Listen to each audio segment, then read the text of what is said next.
Hi, and welcome back for day 3 of InfoComm 2015, and I'm fortunate enough to be sitting here with David Labuskes, who's... David, what's your title these days? Executive Director and CEO of InfoComm. I was going to say Executive Director, President, CEO, and guy responsible for all of this. No. I'm responsible for anything that goes wrong, and this has certainly not gone wrong. Well, yeah, I understand it's not gone wrong. Any early report on the numbers, or do I have to wait for Mike Blackman? You always have to wait for the final numbers. The numbers are good. Why did they make you mayor of Amsterdam? Because this is Mike's show. This is the ISE show. InfoComm is an owner of it, but Mike and his team have been working on this show for 2 years, and he's the one that deserves the credit. And going to 4, obviously a successful investment and project for InfoComm, going to 4 days next year? Yeah, we're excited about that. Obviously, it's not a light decision. I mean, there's a lot of impact for the exhibitors, but the density of the show floor at a certain level is fantastic, and when you move away from that density on either direction, whether it's not enough people or too many people, it starts to deteriorate the value of the experience. There's an enormous synergy going on here between the home theater folks. I mean, because that whole market's merging, it's hard to use that description anymore. Right. But the residential folks and the professional folks, as a commercial integrator, I'm looking around going, there's all these things from the residential market that I didn't know existed, but could be great for me. Is this a model? Is this something that will happen in your other shows? Well, we have, I think every market, the shows reflect the market that they're in. And each of the markets is different. Europe is very much an integrated market. We have about 50% of our attendees say that they focus purely on commercial audio and visual. About 18% of our attendees say they focus purely on residential. But there's that big segment of about 35%, if I did my math right, which I probably didn't, but there's about a big segment of people that do both. I think if you pull the industry in North America, for example, that number is much less. There's more of a specialization there. But if you pull that number in Mexico or Bogota or in Mumbai and any of our other shows, you're going to see that integration of the commercial and residential work. So the shows reflect that around the world. And you have shows all over the world now, 10 of them, I believe? We do 11 shows a year at this point, 3 of them in North America and then the other 8 outside. Well, let me ask this then. I mean, you've ramped up in education like crazy from what I'm looking at. The shows, you've got a show in virtually every... What's next? What's next for InfoComm? Do it better. I think it's about focus. I think it's about fitting all of that together.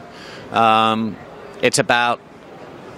Really what I want to do next, I want to spend some time really evaluating how we define the value of InfoComm to our members and what is the reason for an organization to be a member and how do we truly perform our mission of advancing the audiovisual industry.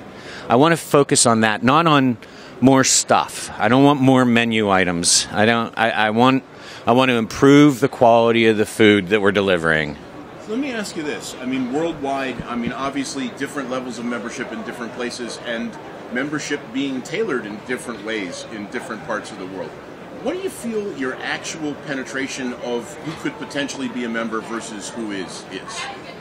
That's Sure. A hard number to put your hands on. It is, especially because we have a mix of membership. We have the individual membership as of 2013, and then we have a corporate membership. And so you look around, most of these companies, if not all of them, are members of InfoComm, and they all have more than one employee, and all of those individuals are benefited from it.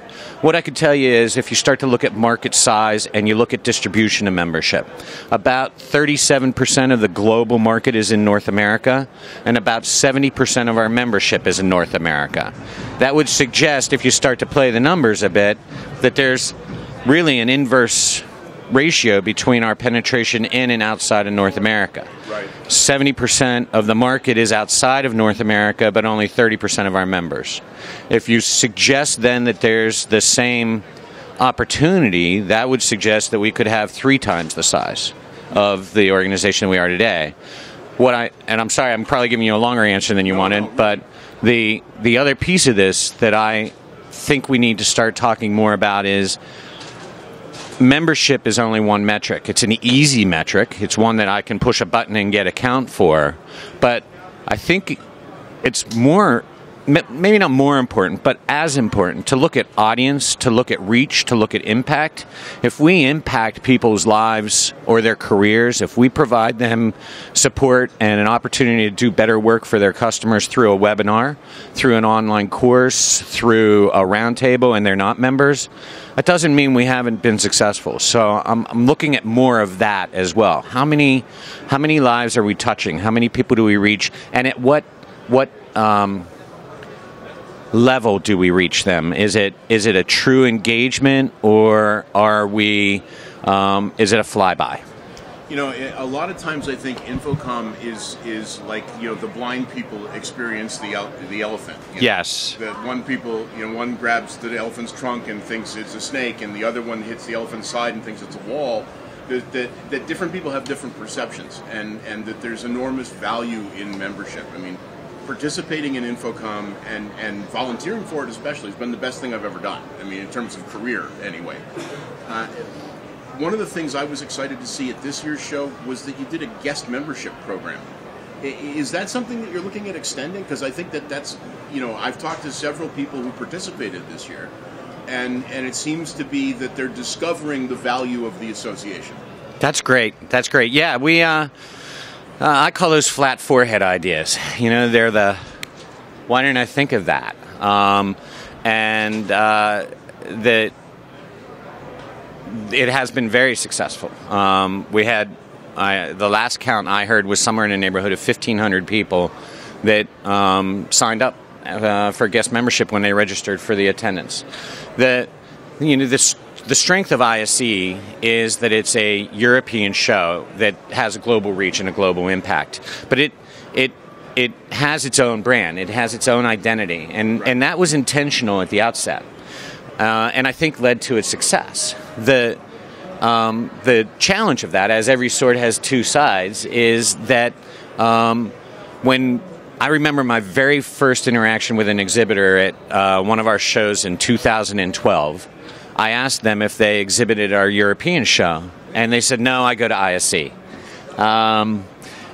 We don't want to take away from the ISE brand. We don't want to dilute that brand, but we would like to leverage the fact that there's 50 or 60,000 people coming through the doors and expose them to how InfoComm can be a resource for them in their business pursuits, their career.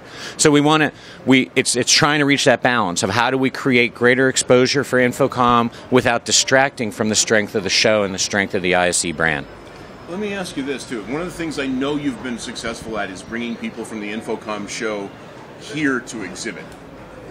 Is it going in the other direction too? Are Absolutely. we seeing European manufacturers adding to the U.S. show? Absolutely.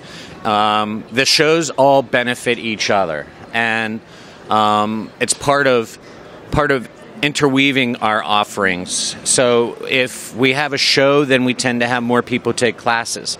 If we have more classes, we tend to have more people come to shows.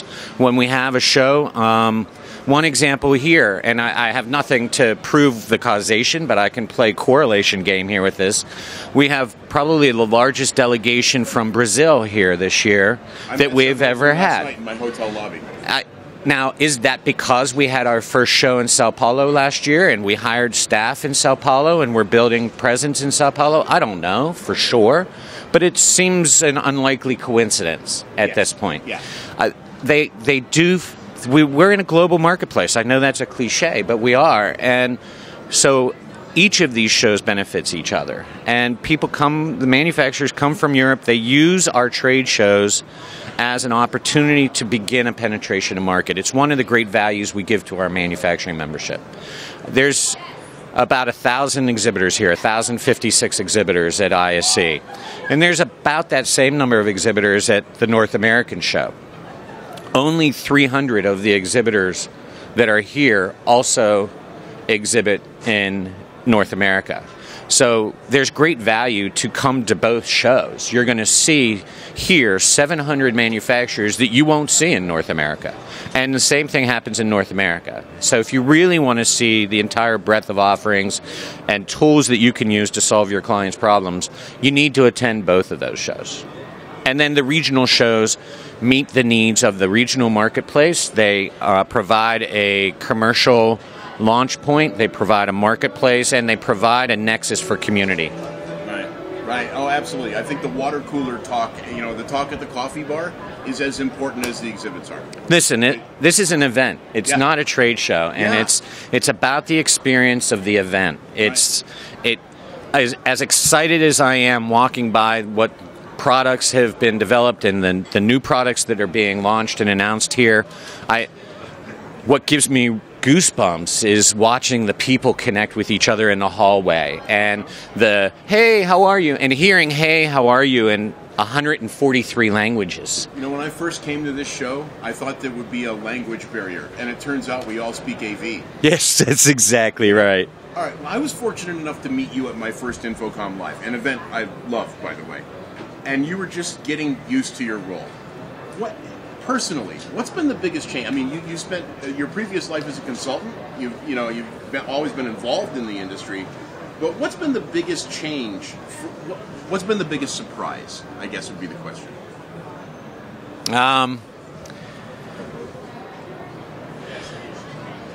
The complexity of the industry, the breadth of the industry. I was involved in the industry from a consulting perspective, but I was doing the largest projects in the world. And so you talked about the touching the elephant. Right.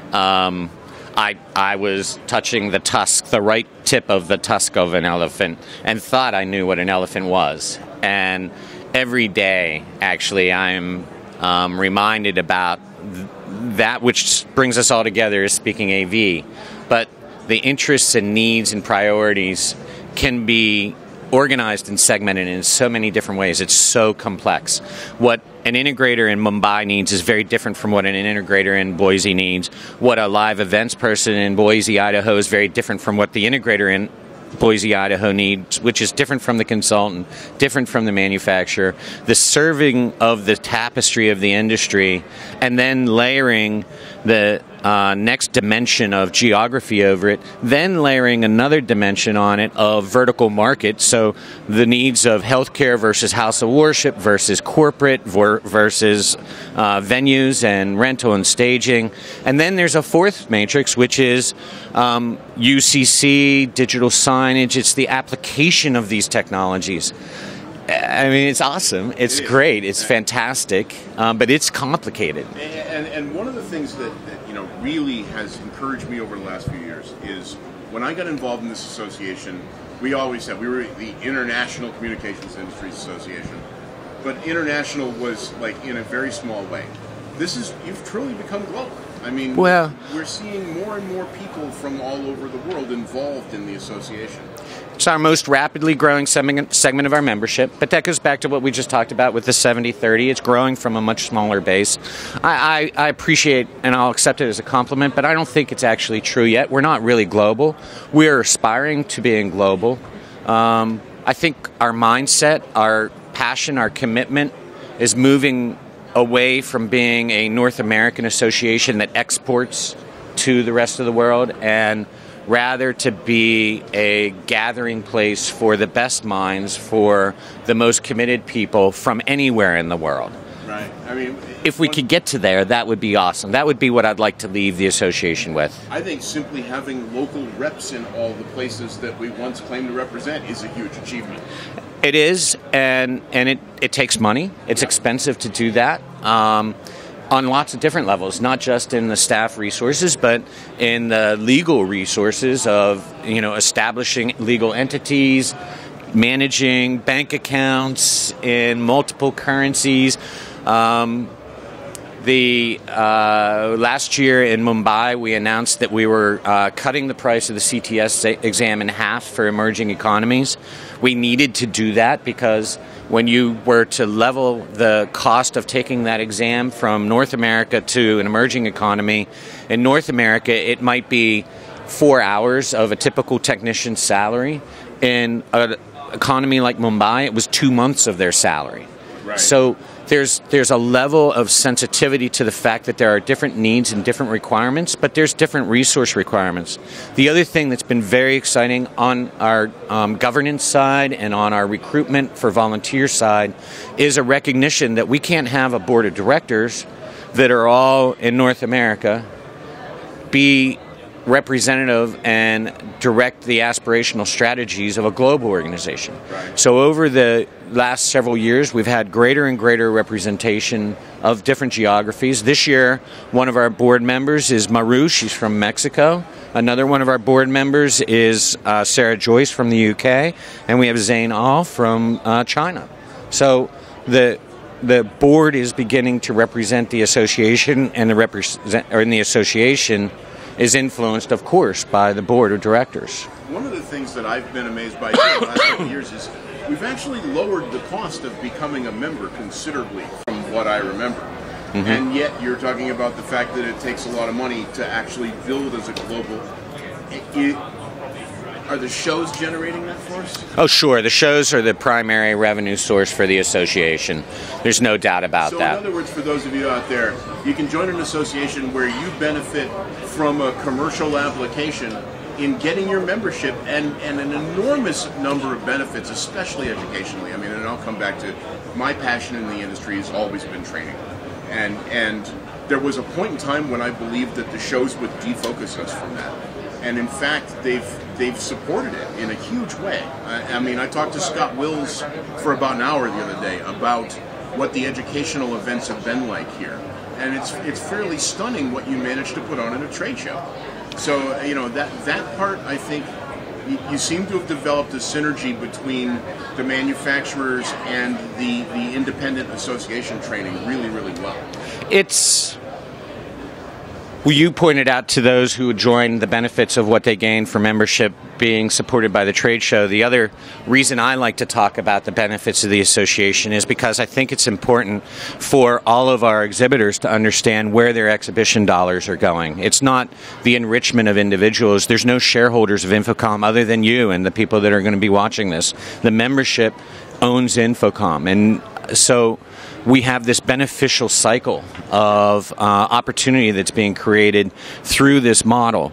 The other piece, a lot of organizations start to talk about mission versus money, and they would put something like a trade show into the money category and use that to be mission.